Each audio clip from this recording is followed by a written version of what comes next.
Andrew Marr claimed that the left in Britain faces being finished because of their failure to grasp the Brexit result.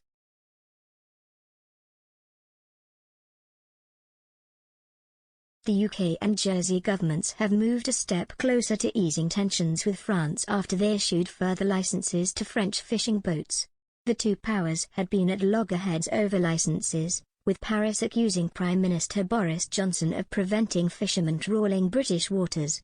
After Brexit, new rules as part of the post-Brexit trade deal with the EU, the Trade and Cooperation Agreement (TCA), change the way in which fishermen carry out their operations.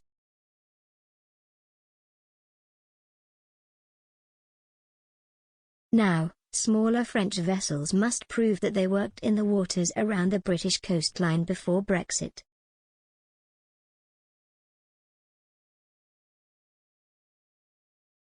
While France says the UK has not handed out enough licenses, the British government has insisted that applications have been granted to those who have the correct documentation.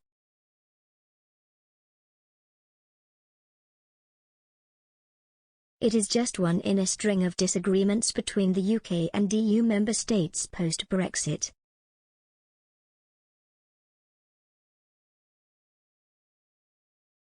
Even in the UK, Brexit continues to divide opinion.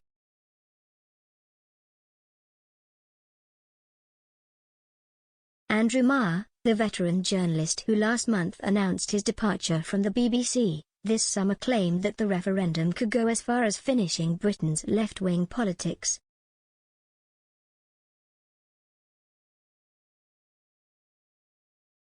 This, he says, is because the left has failed to embrace the optimism that Mr. Johnson and his team has emulated, something which has rubbed off on the country.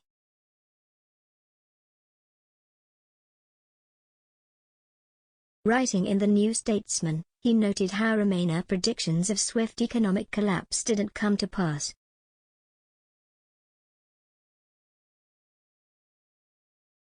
Although he conceded that because of the coronavirus pandemic, it was difficult to measure the full extent of any fallout.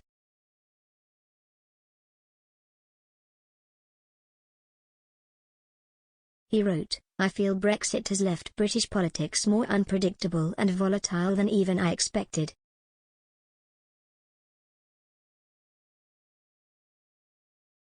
For the Conservatives, they now own this in total: if trade deals with the US and Australia hammer British farming, and introduce food produced to standards this country doesn't find acceptable, parts of the Tory coalition will unravel.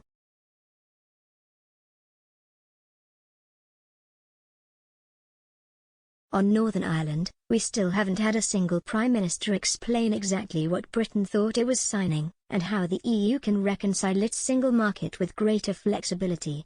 So there is jeopardy on that side.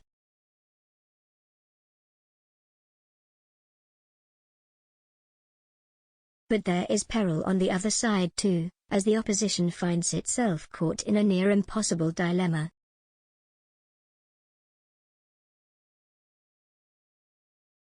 Pointing out the flaws and failures of the Brexit deal is part of its job, and the large numbers of voters wanting the UK to rejoin the EU demand nothing less.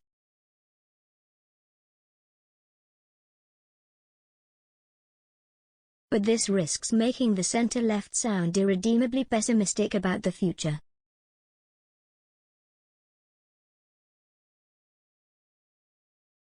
And if there is one thing that we have learned from Johnson's victories, it is that optimism is a potent political quality, a life-saving buoyancy in turbulent times.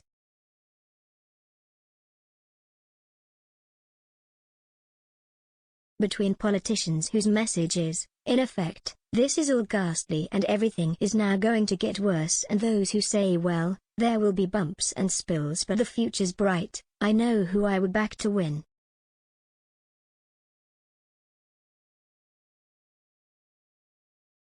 If the left doesn't find an optimistic, enthusing British prospectus of its own, then, in the short term, it is finished.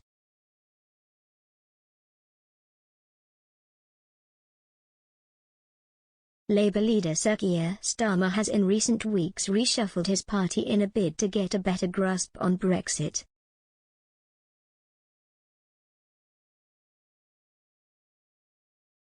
Speaking about the significance of his appointments, Sir Keir, who backed Remain in 2016, said a Make Brexit Work promise was a huge part of my agenda, with the changes intended to focus on the most important issue facing this country.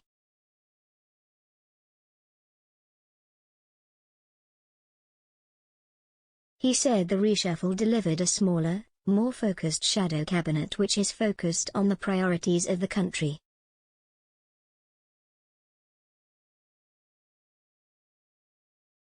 Yvette Cooper, who was first a minister under Tony Blair, will shadow Home Secretary Priti Patel, while David Lammy becomes shadow Foreign Secretary.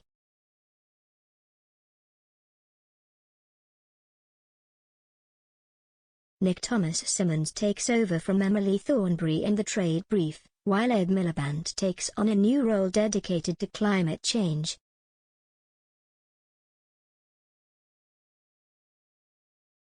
While many in Labour, including Sir Keir himself, initially called for a second vote on the referendum, there is now little appetite for one anywhere in Westminster.